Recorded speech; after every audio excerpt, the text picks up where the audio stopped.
Ilara skipped along the well-beaten path leading from her family's farmhouse. It was late autumn. The trees overhead were painted in strokes of deep orange and fiery red. Birds could be heard chirping high above, foraging before the frost would sweep over the forest.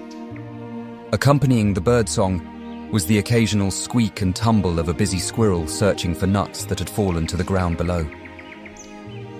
Ilara was a dreamer. Her little eyes filled with wonder as she admired the beauty of the wooded landscape that surrounded her village. To her, the forest was not a place of fear, but a realm of enchantment and mystery, where every rustle of leaves and whisper of wind held the promise of adventure like the books her mother read in the late evening. On this particular morning, Ilara set out for the village market, a list of groceries clutched in her small hand. She hummed a tune to herself, the melody blending harmoniously with the chorus of birdsong that filled the air. As she walked, a curious creature darted out from the underbrush. Its fur mottled with shades of orange and grey, blending seamlessly with its surroundings. It had eyes of bright emerald green that seemed to glimmer even without the sunlight. Just for a moment, the small creature gave her a distinct gaze and then let out a surprisingly human chuckle. Her mind swirled with wonder at the creature who had an aura so unique she was sure it was magical. The creature then turned and moved back into the brush. Intrigued, Ilara stuffed the grocery list into her pocket and followed the creature deeper into the forest, her heart racing with excitement.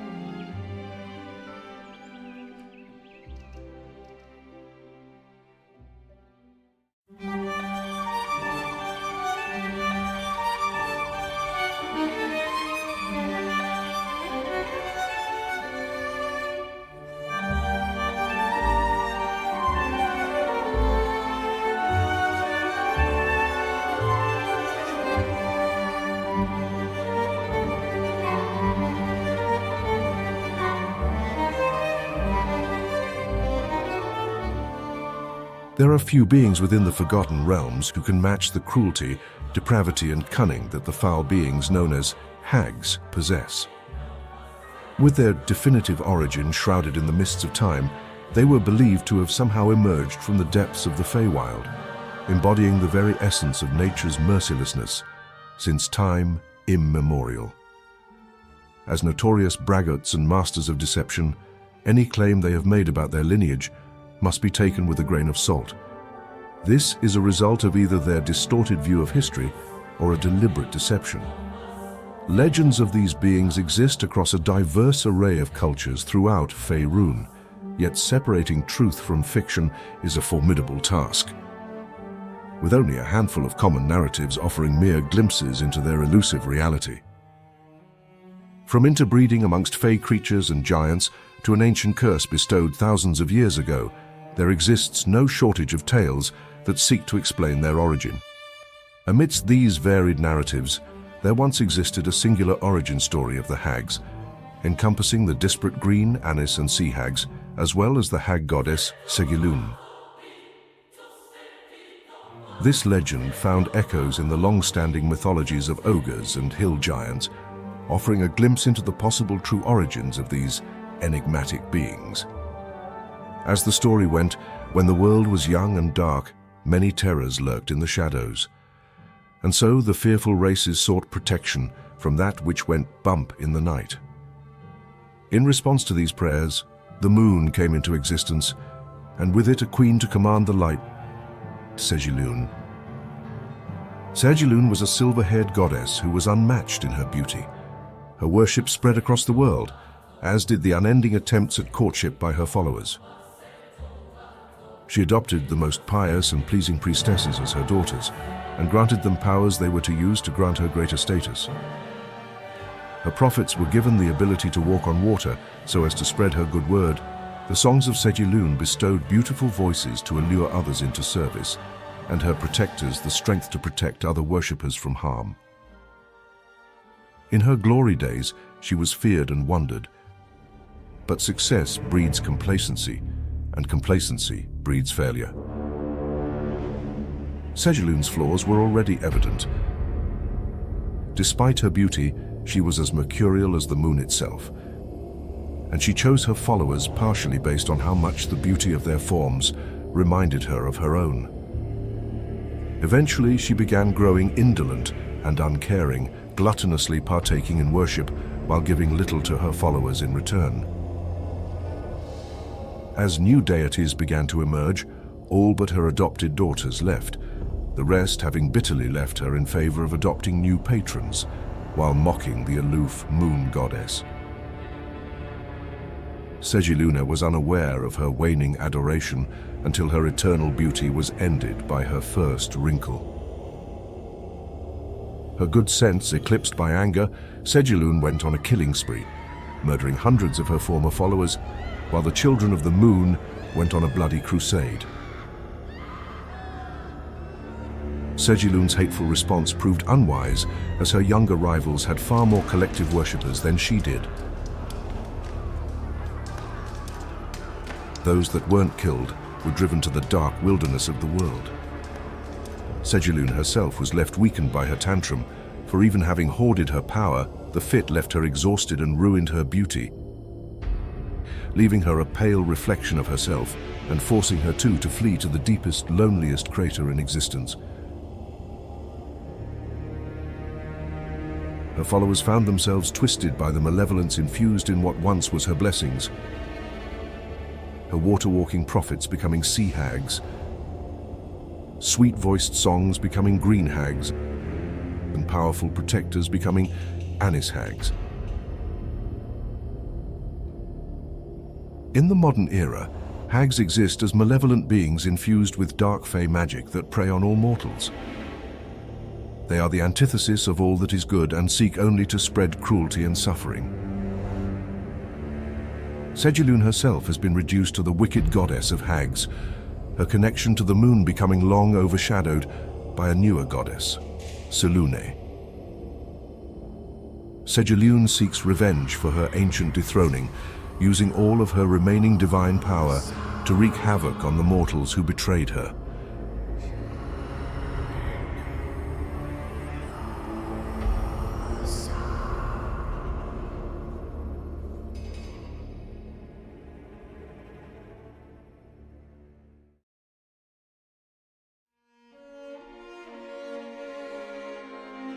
Ilara made her way through the underbrush and away from the beaten path towards the village. She giggled with excitement as she was certain she had discovered her very own magical creature. Her mother told her stories of the Feywild and the magical beings held within, and that every so often a being would slip between the planes to visit the realms. Her mind only saw visions of wonder and excitement ahead of her. She just had to catch this funny little creature. The creature led her on a long chase deeper into the woods, looking back every so often to let out another chuckle at her pursuer, who was never deterred. Ilara charged ahead as branches whipped and swiped at her face and ankles until finally she emerged in a small clearing. Ahead of her stood a pleasant cottage she had never knew existed in this part of the woods. It had a small chimney with a tiny plume of smoke rising into the crisp evening air. She could smell the most delicious aroma of freshly baked treats coming from within. Then she saw the small creature she had been chasing dash through the clearing and burrow itself in a crevice near the base of the house. Smiling to herself, she stepped into the clearing. She was a well-behaved child, but had received her fair share of punishments for misbehaving and wandering where she should not. With this in mind, she naturally kept herself low to the ground as she walked up the small hill which the cottage sat atop like a crown. She knew she would be in trouble if anyone found out she had wandered off the path, so the sneaky approach was her only option. As she neared the cottage, she saw a figure move from within one of the windows. Without a second thought, she threw herself onto the ground to hide in the tall grass. When she heard the door creak open, she was already holding her breath. Peering between the blades of grass that concealed her, she could just make out the kind face of an old woman. She leaned outside the door and then knelt down, a handful of nuts in her hand. Then she heard a squeak and a tumble as the small creature she had been chasing darted out from under the house and crawled up the sleeve of the old woman's dress. Her furry friend immediately helped himself to the nuts she had prepared for him. The woman smiled before waving her hand in the air, creating a flash of light and color that took the small creature with it as it faded. She then turned and opened the door wider as she moved inside, revealing a beautiful kitchen filled with pastries with aromas unlike anything Elara had ever smelled before. She was amazed. Her mother told her tales of magical sorceresses who lived deep in the woods, and she may have just found one on her own. Elara's mind began to whirl again, filled with wonder. She picked herself up from the grass and began to slowly make her approach to the front window for a better look.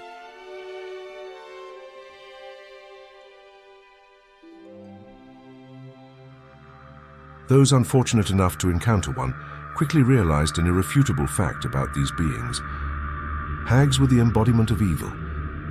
Their very essence steeped in malice and malevolence. They reveled in causing suffering and chaos, delighting in the misery they inflicted upon the innocent.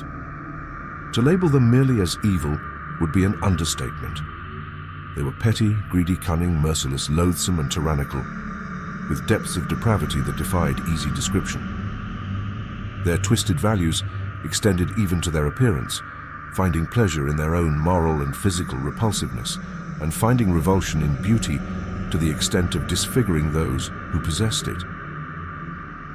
They disrupted the natural order, spreading misery and hatred wherever they went, driven purely by their own malevolence. Understanding their motives was a futile endeavor, for hags operated on a plane of logic incomprehensible to most beings, their actions unpredictable and inscrutable. Compounding this enigma was their hoarding of forbidden knowledge, obtained through dark rituals and arcane means, making them even more formidable adversaries.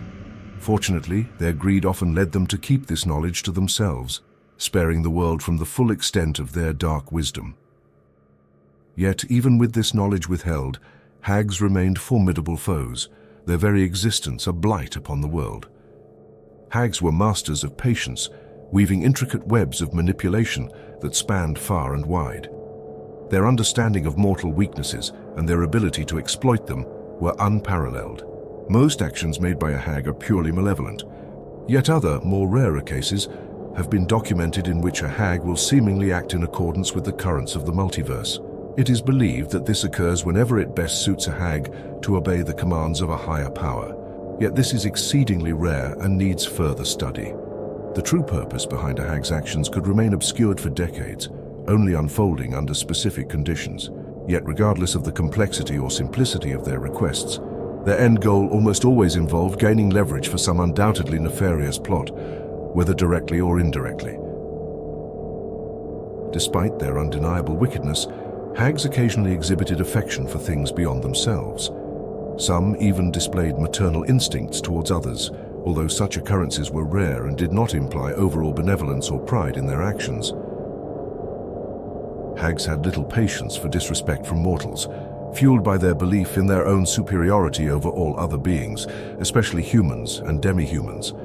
They considered themselves the pinnacle of cunning, though this confidence occasionally led them to inadvertently reveal information that more cautious individuals would have guarded closely. When dealing with a hag, the most effective approach, if such a thing could be said to exist, was to offer something they desired. In the hag's mind, part of their payment for any service rendered was the suffering of the other party, but providing them with something they truly wanted shifted the focus more towards satisfying their greed than indulging their sadism. Hags were not subtle in expressing their desires, often seizing objects or individuals with peculiar magical qualities for closer inspection.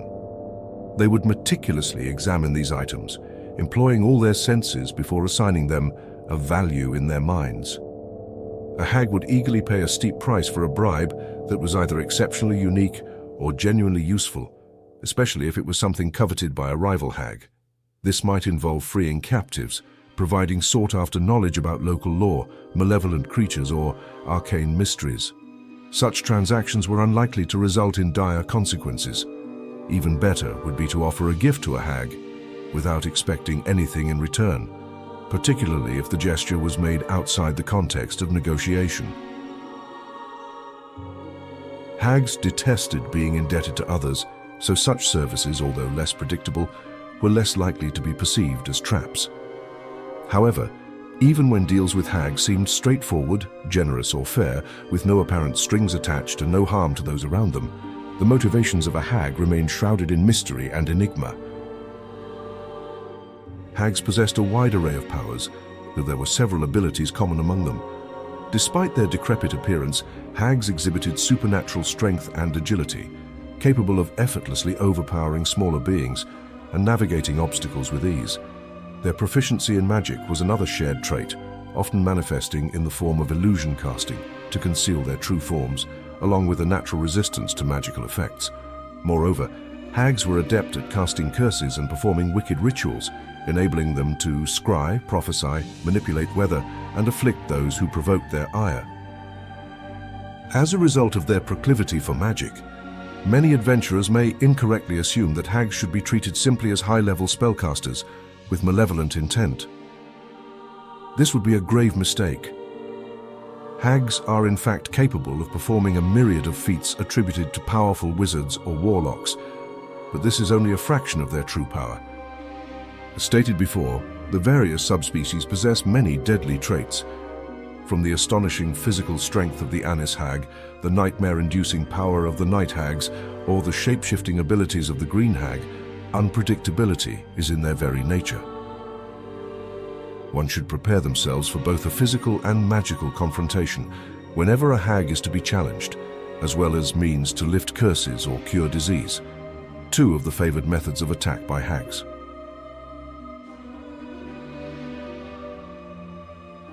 The archives of the dead include many names of those who sought to thwart a hag's power without the proper preparation. More names will continue to be added so long as adventurers continue to underestimate these monsters. Hags have spent thousands of years developing their magical and material abilities to keep themselves alive for an unnaturally long period of time. Some of the most prominent and impactful of those resources will be discussed in this next section.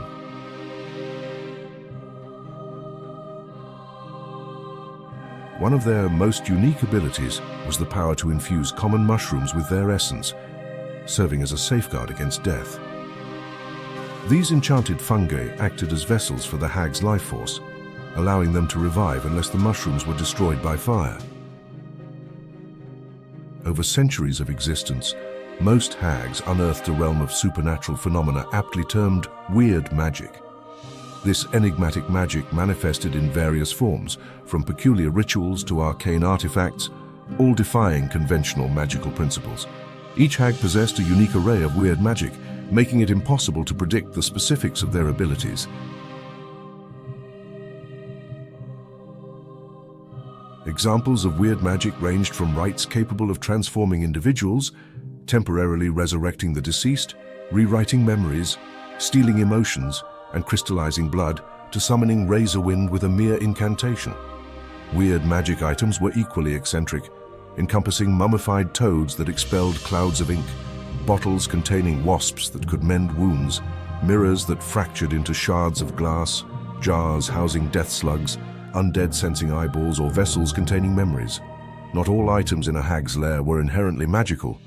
Some held magical properties, while others comprised bizarre creatures, fragments of esoteric knowledge, or objects of mystical origin. The organization of a hag's hoard was a chaotic labyrinth, deliberately designed to confound intruders, with only the hag capable of deciphering its intricacies. They meticulously tracked every item in their possession, treasuring their weird magical artifacts above all else, while they adorned their lairs with fine treasures, often using them to embellish the remains of their victims. Their collection of weird magic held unmatched value, as its unique nature made replication or replacement improbable. If one sought to truly destroy a hag, a venture into the depths of their lair would often be inevitable, as their life force may reconstitute itself within some form of magic inside of the lair of, they were to be slain outside of it. A hag's lair, regardless of its physical form, mirrored the unsettling nature of the hag herself, serving as a reflection of her essence, form, and magic. In their idle moments, hags often manipulated Feywild magic to twist their dwellings into grotesque manifestations that catered to their morbid tastes and twisted sense of humor. Typically, these lairs bore elements of decay and death, such as dead trees, caves resembling skulls, or even actual giant skulls. However, some hags opted for more overtly fabricated designs, ranging from taverns and ruined towers to mausoleums, and even gingerbread houses. Defense mechanisms were a staple feature of these lairs, whether through naturally hazardous terrain, enchanted wards, or the presence of disguised captives to lure unsuspecting intruders. Positioned around mortal settlements, the lairs struck a delicate balance, distant enough not to immediately arouse suspicion, yet close enough to attract occasional visits from discontented individuals seeking the hag's services. The most formidable hags exercised direct control over their lairs, capable of traversing through walls and manipulating doors and windows with magical ease, enhancing the lair's defenses to deter unwanted guests.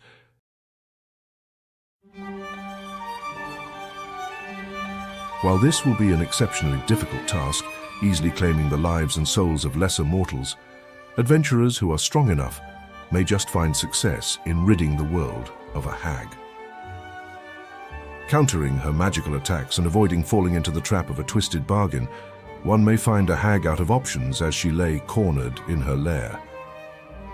A killing blow may not be enough, as stated before. Ensuring the hag has no magical connection to the mortal plane and has no form of reconstitution through weird magic is paramount, as many adventurers have found themselves slain shortly after celebrating their victory over what they thought was a defeated hag. As a final note, any would-be monster slayers seeking to claim a hag may instinctively seek to bring holy warriors into the fray for added protection. Paladins and clerics often serve an oath or god that compels them to root out evil such as hags. Yet, holy magic has not been found to be particularly effective against hags. The benefit these adventurers do provide, however, is assuredly in the hatred and emotional responses their presence often incites in hags. Hags, who are opposed to all things clean and good, find paladins and clerics to be revolting. This may incite a targeted attack by the hag to turn these adventurers against the rest of their party. But if these attacks are warded off, the arrogant nature of the hag will often cause her to become enraged, acting rashly and making decisions contrary to her own cleverness. This may provide just enough distraction in a confrontation for a brave group of adventurers to slay the monster once and for all.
Roland was beyond tired.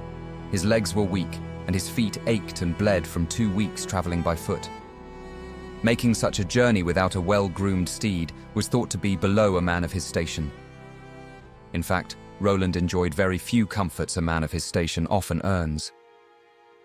The road was hard, and the armor he lugged on his back made it even harder. He often smirked to himself, imagining the weight of his armor strapped to his back to be some form of penance for sins he committed in a past life. God's damn past me. Should have kept away from the easy-flowing wine and smooth-talking women, he muttered to himself as he laid down his pack and propped his blade against a tree. If the directions he had gotten 2 days ago were true, he would be approaching a village by sundown. He stretched and massaged the knots out of his shoulders, wincing at the tenderness of his muscles. He had stopped near the edge of a cliff that overlooked a wooded valley. The leaves had long since fallen, and many of the trees were tipped with frost. His eyes scanned the wide valley until they stopped at a most welcome sight. A small hamlet nestled next to a river. It was a collection of modest homes with thatch roofs. His guide had promised him that the ale in the tavern was at least drinkable. The quality of all other accommodations did not have such assurance. Nonetheless, he didn't need the comforts of Neverwinter to rest his weary bones. Somewhere warm and dry to rest with a mug of ale would be more than enough. He picked up his pack and strapped his sword along his back before making his way down into the valley. The village was dreary, yet to a degree greater than what would be expected from such an isolated group of people.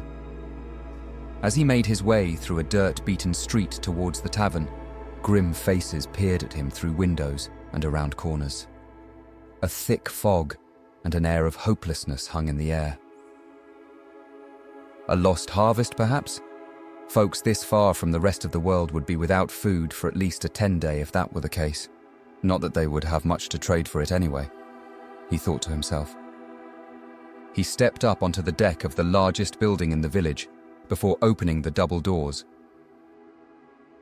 What greeted him was even less welcoming than he had anticipated. The tavern was lit by candle and a large hearth fire near the bar. Tables were strewn about randomly and were occupied by the occasional dark figure slumped over their drinks. No one even turned to look at him as he made his way towards the innkeep behind the bar. He sat his pack down and propped his sword against the bar, the hilt rising high above the bar top. The innkeep was a stout man with thick, hairy arms and a thicker beard. His eyes were deep pockets that were likely the result of many a sleepless night. "Lodging?" Roland asked, as he set his coin purse in front of him. "Upstairs. Ain't much, but it's warm and dry." Roland passed him the coin plus a few extra. "I'll be having a couple of pints first," he said. As he drank, Roland noticed several of the townsfolk begin to eye him suspiciously. That was the welcome he was expecting, yet they were not discreet in their whispering. This was almost reassuring, as robbers would have waited until he had gone upstairs to discuss how much coin was in his purse. What he heard instead was barely concealed desperation in their voices. The innkeep shot the occasional stern glance of disapproval to the commotion brewing behind his guest. As the whispering became louder, he heard the door open as a villager stepped out. Several moments later, the door swung open once more with force. He heard a new set of footsteps hurriedly making their way towards him now. He could tell by the sound and vibration in the floor that it was likely a small woman, but he had been wrong before. He turned to see who had approached him.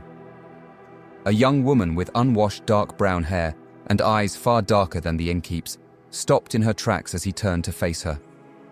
Her face was contorted in a way that was unnatural for her age, and her eyes were red and dry from nights spent crying.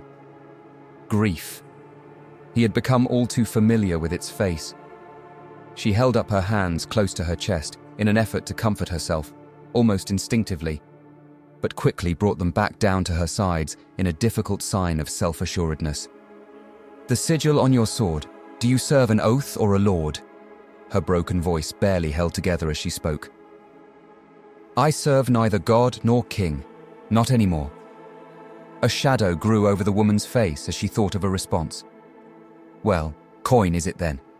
We have some stashed and I can give you my—" Her voice was cut off by the sound of the tavern door swinging open. A young man rushed in, his face wrinkled by grief as well.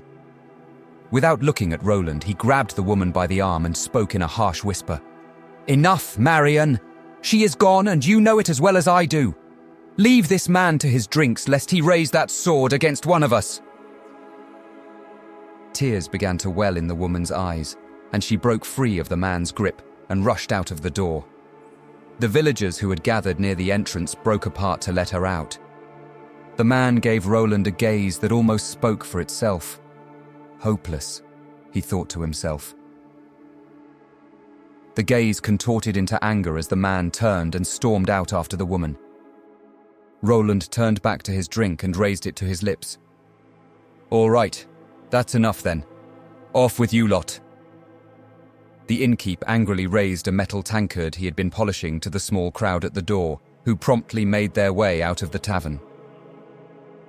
He turned to Roland, who could sense the innkeep was worried about jeopardizing the stay of his only tenant. The innkeep's face relaxed and took on a tone of forced indifference. "Don't mind that lot. They're just grieving a loss, you see. They've been at this for a while now." The innkeep kept his eyes on the tankard in an attempt to hide the sadness in his voice. "How long?" Roland said after finishing his drink.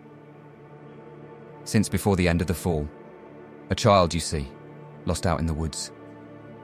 The innkeep set the polished tankard down at the end of a row behind the bar. "Doubt even I could survive that long in the wood, between the wolves and the frost." This was the hardest for the innkeep to say. He had fully turned his back to Roland as he spoke now. When he turned around again, Roland was already making his way upstairs to his room. The next morning, Roland made inventory in his travel pack and left the comforts of the tavern just after daybreak. As his leather boots hit the hard dirt path leading outside of the village, he asked the question he posed to himself every morning. Was he moving towards something? Or simply running away? He brushed the thoughts away as he tightened the straps of his pack and made his way along the path out of the village. "Coward, liar, oathbreaker." The words circled in his mind far louder than usual. "Running again, are we?" The snide voice spoke in knives that slashed his skin, but his body was already covered in scars. "To hell's with you," he responded. "Your soul may be forfeit, but she still has hope, you old fool." The voice spoke with a tone that made Roland stop dead in his tracks. What use would it be? He thought to himself. I'm not that man anymore, and I never will be again, no matter how hard you try to pull me back. He raged against himself and the voices within him. He desperately tried to fight the memories of glory and pain that flooded his mind like a dam breaking open, but he knew he was helpless to stop it now. His hand curled around the leather strap of his pack in a tight grip as he clenched his teeth. "Gods damn it all," he said aloud as he turned back towards the village, and the fate that awaited him there.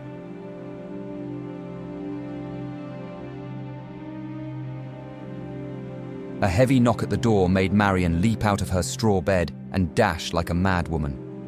All her hopes stood just outside. All she had to do was open the door. Swinging it open, she was met with a face that had been twisted by grief. The difference was that this one had long since harbored that pain, and it had changed him completely, hardening into ugly scars that lay just beneath his skin, invisible to those who didn't care to look. But Marion saw only light in his face, light that illuminated the darkness that had taken hold in the very depths of her soul. For the first time in what felt like forever, she had hope once more. Roland was already regretting his decision. but he pushed the feeling down far enough that he could no longer hear it, and stepped inside her home.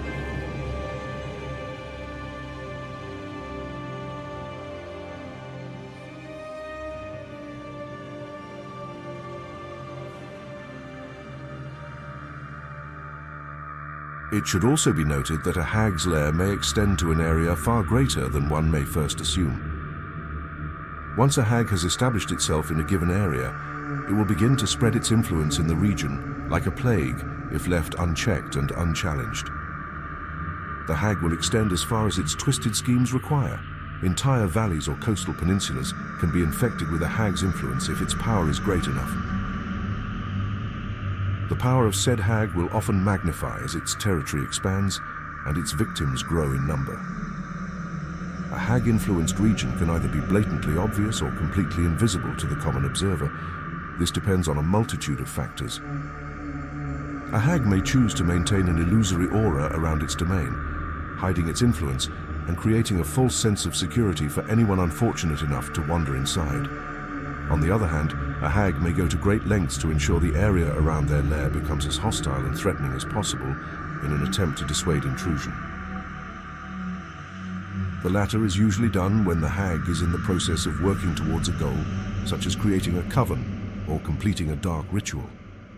The flora and fauna of a given area will become unbearably hostile if this is the case, dissuading most individuals from ever coming close to the true lair of the hag. As is the case with all living beings, the survival of the species overall is the penultimate goal, even for ones as wicked and selfish as hags. The exact method of which a hag emerges on the material plane is still debated. While some claim they are created in the Feywild through the corruption of Cegilune's influence, there are many cases of hagspawn emerging entirely within the material plane. Some reports suggested that every century or so, hags would resort to kidnapping, disguises, charms, and coercion to seduce nearly any humanoid male, with a preference for humans and half-elves. After the affair, they typically disposed of the male. Once pregnant, the hags would spend 9 months in a lethargic state, relying on their allies for protection, though they could still fight if necessary. The female child born after this period would resemble a normal member of the father's species, until a certain age when its true nature violently manifested. Another reported method that a hag could be created was often far quicker. The hag would steal and consume human infants or children, keeping them alive inside her until performing a rebirth, producing an apparently ordinary child. The child would be returned to its family, where it would begin an incubation stage. This would usually be completed after the child's 13th birthday, when it would begin a rapid and grotesque transformation into a fully grown hag, oftentimes resembling the mother hag. This was rare, but it was believed that hags occasionally used this method in rapid succession to form covens, either as members or leaders. According to ancient lore, consuming specific types of children, such as twins, triplets, or the 7th child of a 7th child, could grant their offspring unique magical abilities. A third claimed method involved using magic to swap their spawn with those of other races while the original child was still in the womb, causing severe harm to the mother at birth. This method is difficult to study, as few cases have ever been documented properly.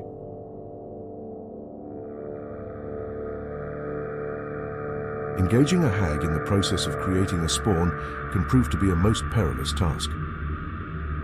As a hag's, defensiveness and hostility will increase greatly during this period. Some use this as a point to prove a hag's maternal aspects, yet others argue that it's still a manifestation of their selfish, power-hoarding nature. Regardless, hags in this process should be handled with extreme caution. If one were to attempt to interrupt any of the rituals or biological processes stated, all of the hag's power would be directed at the interloper in an effort to thwart any threat to their future spawn. One would need to prepare themselves, mentally, magically, and physically, to prevail in this scenario. A hag will exhaust any and every resource they have to avoid losing a spawn, resulting in a ferocious battle of might and magic.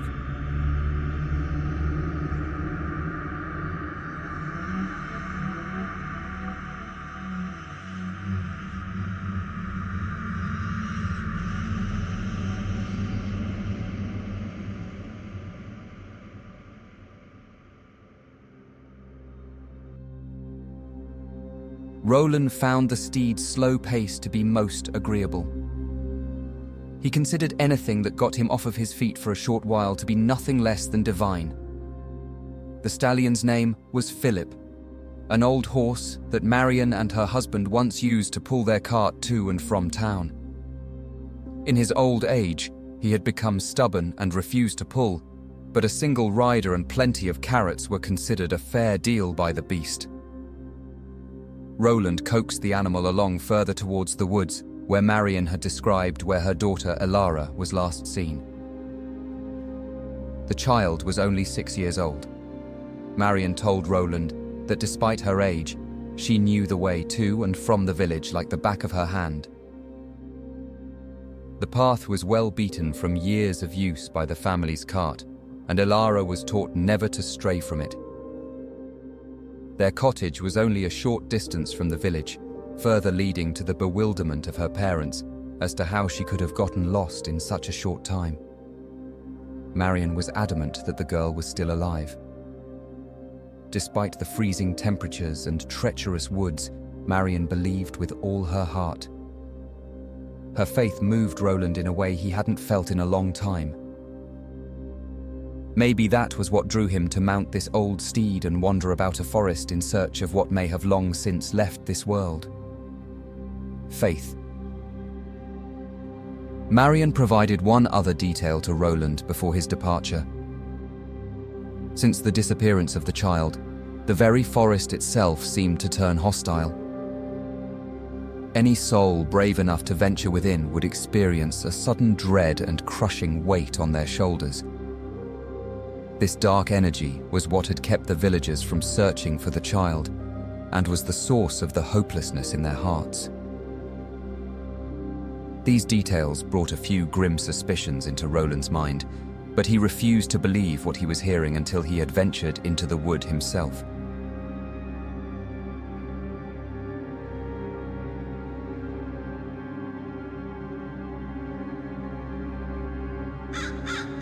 Reaching the edge of the forest, the birds seemed to watch him with a sinister gaze, and few other signs of life could be seen within. Philip began to protest loudly as Roland led him off the path and into the wood, until finally refusing to move a single step further into the beckoning darkness. Roland dismounted in an effort to coax him with more carrots, but as soon as his feet hit the ground, the horse bolted back to the village. Roland steeled himself and moved onward. He would not be deterred now. Walking on foot, the very air felt as if it was trying to suffocate him. But the real dread came from how familiar he was with such magic. His mind and body seemed to beg for it to be anything else. But all signs pointed towards the source of this wicked magic being one thing. A foul, twisted monster of the Feywild. A hag lived within these woods, and she was already aware of his presence. His half-plate armor would provide ample physical protection, but it was up to his own mental fortitude to resist magical attacks. He had no divine protection these days, and could depend on no intervention to save him. He had begun to approach what appeared to be a clearing just ahead of him. He drew his sword. It shimmered in the pale light that broke through the trees above. Stepping into the clearing, he was met with a most wicked sight. A decrepit home lay atop a hill. The wood was rotting, and twisting spiked vines gripped all sides like snakes rising from the ground. Looking directly at the structure made his vision blur and his mind feel uneasy. So he kept his eyes away from it as he made his way up the hill. The ground itself seemed to fight him as he walked. Twisting roots moved underneath his leather boots and threatened to pull him down. He tightened the grip on his sword and donned the final piece of armor he had left strapped to the back of his belt. His silver helmet emblazoned with the sigil of the oath he once followed. Perhaps the gods would smile on him once more in this brazen quest he had so foolishly undertaken. He could only hope for such aid now. Reaching the entrance to the home, he realized the door was slightly cracked open, daring him to venture within. He accepted the challenge gladly, kicking the door open with such force that it nearly broke off of the rusted hinges. He was disgusted at the sight within. Rotting animal carcasses and bones hung throughout the wide-open room. Charms and bones were littered throughout the floor, as well as rotting pies and pastries, swarming with flies and maggots. The smell was putrid and nearly made him gag. It had been a long time since he had smelled so much death in one place. Near the back of the room, the dirt floor had been dug out into a tunnel, just large enough for a person to crawl or slide through. He approached the edge of the pit and summoned a small flame in the palm of his hand, a trick he had learned years ago. He tilted his hand until the flame slid off his palm like a droplet of water. It fell into the darkness, illuminating the area around its path as it plummeted far deeper than Roland had hoped for. "Shit," he said under his breath. The flame landed at least 30 feet below. Reaching into his pack, he pulled out a length of thick rope. He estimated it would be slightly shorter than the length of the tunnel, making his exit far more difficult than his entrance. He secured one end of the rope around a large exposed root in the dirt floor and threw the other end into the pit. He scrounged around the empty room until he was able to create a makeshift torch.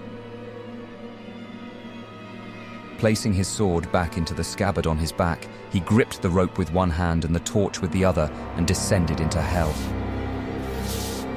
The smell of death became more intense the deeper he went, until he finally reached the bottom.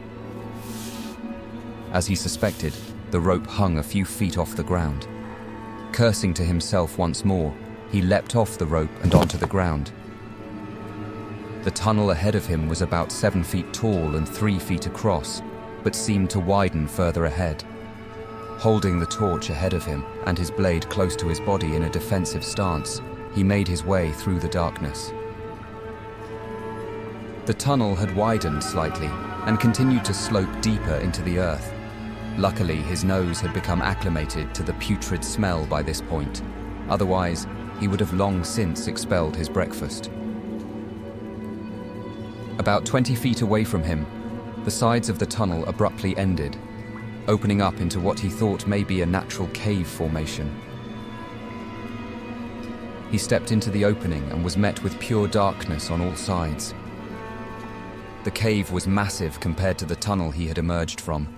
Water droplets fell from the ceiling high above him and echoed throughout the space. He had learned years ago how to measure a space such as this using echo, and if his measurements were correct, a small army could march through this cavern without so much as nudging the walls. Far ahead of him, he could make out the light of a fire. Knowing his torch had already announced his presence, he moved through the cavern towards the light without trying to conceal himself.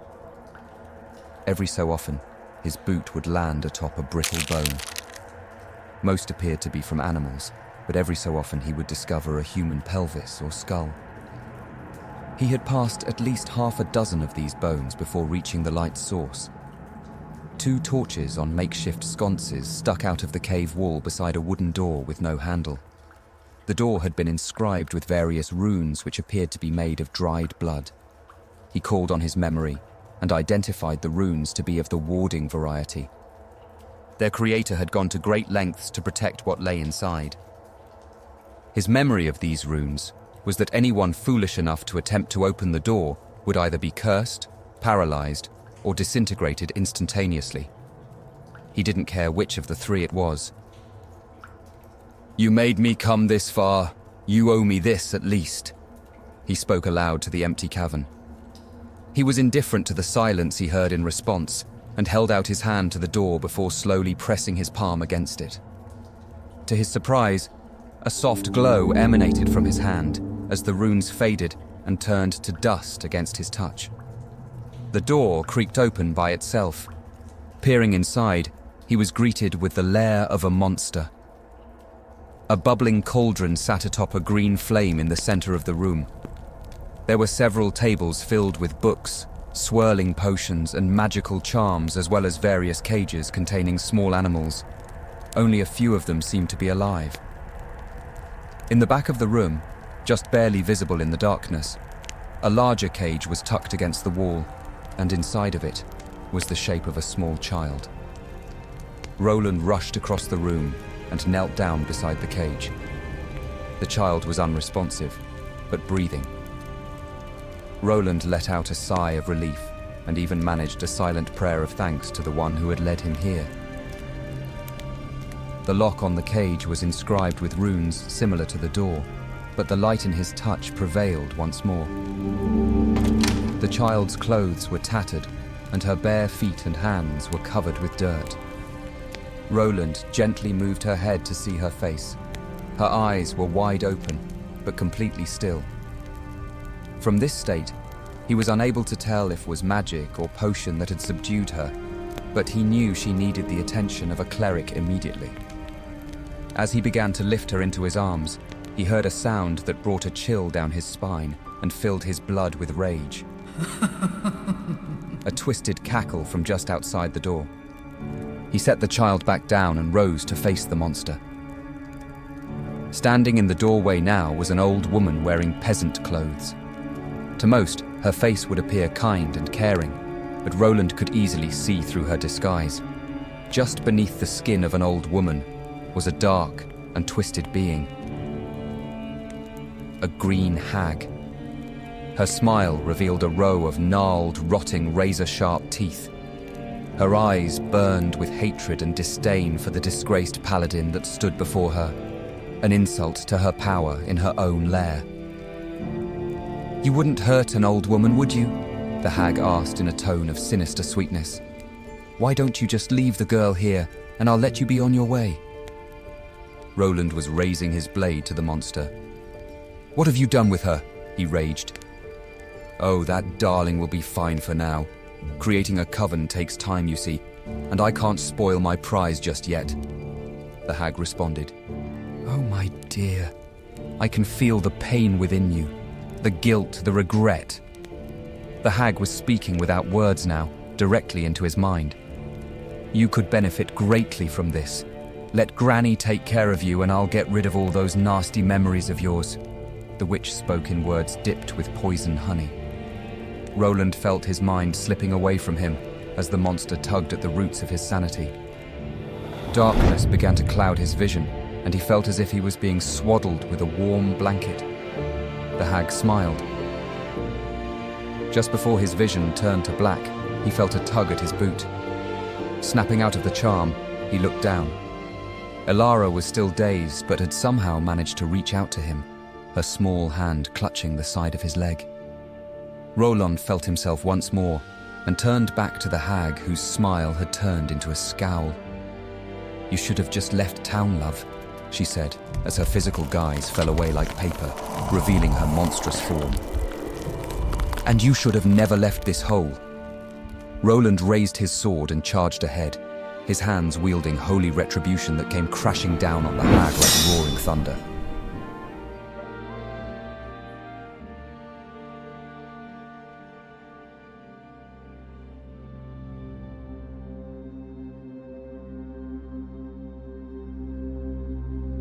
Few living beings within the Forgotten Realms should be slain on sight, but hags may be considered to be one of those few. Almost every instance in which a hag has been granted mercy has resulted in violent retribution against the offending party, often long after the initial encounter. Hags have a long memory, and unlike most mortals, measure their plots over the span of hundreds of years. Mercy granted today may very well result in suffering inflicted on a generation yet to be brought into the world. These creatures have few redeemable qualities, as they almost always serve no purpose other than their own evil schemes. Adventurers from the deepest mountains to the endless sea may one day find themselves encountering one of these monsters, and if they are strong-willed and properly prepared, it is imperative that all efforts be taken to thwart a hag. The suffering and destruction a single hag can reap on a large area can be devastating for generations upon generations if they are left unchallenged. While many hags choose isolation to further their goals, far more choose to prey upon mortals as a means to gain power.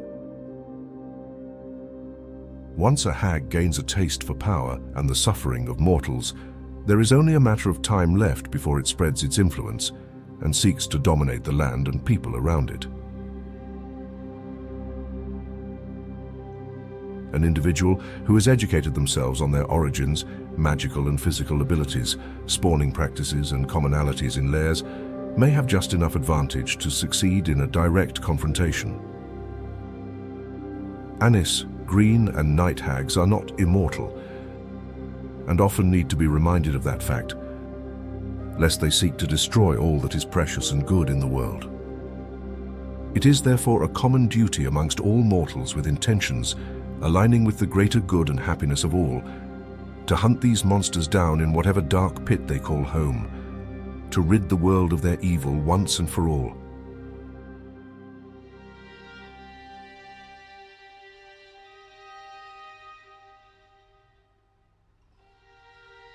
Marion sat in a heap on the porch of the cottage. She was unable to sleep the night prior, despite her best attempts. Her daughter's little face was all she saw when she closed her eyes. Somehow now it felt far closer than it had for many nights before. She would have gladly given her own soul just for a chance to see her once more, had she been given the chance. Her husband paced back and forth on the porch beside her. Sleep had eluded him as well. The sun was rising now, and the frost on the ground had begun to melt. Just ahead, bathed in the sunlight of the early morning, a figure emerged from the wood. Marion sprung to life and leapt off the porch. Her husband ran after her. Roland was limping, bloodied and beaten. His face was covered in soot and his hands in dried blood. As Marion got closer, the sight made her heart leap out of her chest. Nestled in his arms was her whole world, her daughter Elara. Tears welled in her eyes as her bare feet barreled through the wet snow. Roland, hardly able to walk another step, dropped to a knee as she approached. Marion stumbled and fell to the ground beside the two. Elara was just barely able to open her eyes to see her mother, but nonetheless, she reached out to embrace her. Roland carefully handed the child to her mother, who was still weak from the magical slumber. Marion's husband reached the trio and had a face of bewilderment. He could not believe his eyes. Roland collapsed on the ground. His breathing was labored and raspy. But he would survive. His God had already assured him of that. Punishing the evil that lurked in the wood was only part of his redemption, but it was a good start. He wiped the soot from his face using the sleeve of his undershirt and used his sword as a crutch to lift himself up. Burning the lair along with the hag was the best he could do to ensure her departure from this plane, but he was hesitant to consider it anything other than temporary.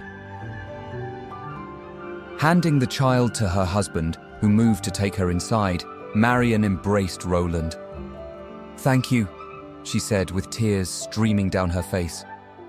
Roland put a flame-singed hand on her back and breathed deeply for the first time since he had emerged from the depths of the hag's lair. A being as powerful as a hag may yet find a way back into the material plane. But at least for now, the souls of mortals were safe from her grasp, while they were under Roland's protection.